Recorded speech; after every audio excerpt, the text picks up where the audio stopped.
As pressure mounts on President William Ruto to lower the cost of living in 2024, analysts warn that the country may experience a similar or even worse year as compared to 2023.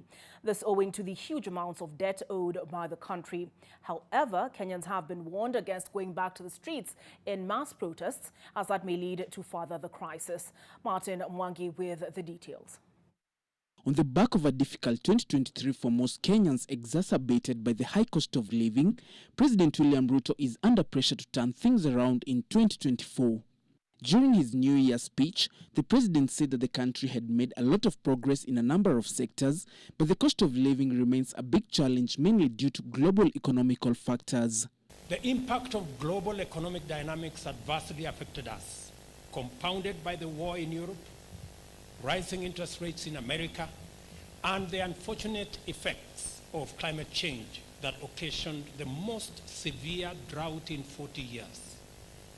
All these factors slowed down our economic performance, resulting in increased commodity prices. However, the president assured Kenyans that the country is on the right track, despite the tough measures his government has taken in order to stabilize the economy.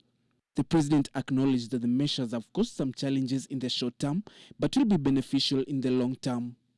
Opposition leader Raila Odinga, on the other hand, during his New Year's address in Kakamega, warned the government against the high appetite for taxes. Odinga urged the president to bring down the cost of living, failure to which 2024 could see a return of anti-government protest witnessed in 2023. Tunataka kuona mwaka huu 2024 ikiwa mzuri kuliko ile ya 2023.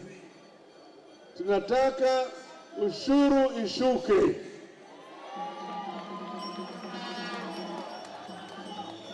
Gharama ya maisha irudi chini. Zakayo awache kutoza watu ushuru.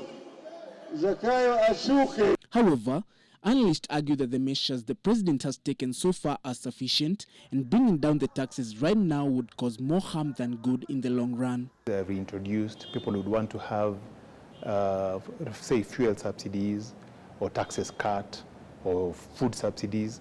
But those in the long run, those are counterintuitive. They lead to economic collapse, as has happened in Sri Lanka. In Sri Lanka, the government gave in and instituted populist measures like fuel subsidies, like food subsidies, and at the end of the day, the economy and tax rebates. At the end of the day, the economy collapsed. Analysts warn that Kenyans should brace for a similar or tougher year as compared to 2023, as the government seeks to settle its debts. They warn that going to the streets would only make the situation worse than already is. This year, not too much hope. I think austerity measures will still apply. Kenyans will still have to tighten their belts. But come 2025, we should see relief, lots of relief, significant reliefs. We know what will happen on the streets. Someone will die. Property will be destroyed. Someone will be injured. Business opportunities will be lost. Investors that we are trying to attract to come to the country will run away. Everything that will take place will be lose, lose, lose for Kenya. The pundits have advised the government to cut down on its unnecessary expenditure as a way of providing some relief to the taxpayers. Martin Mwangi, NTV.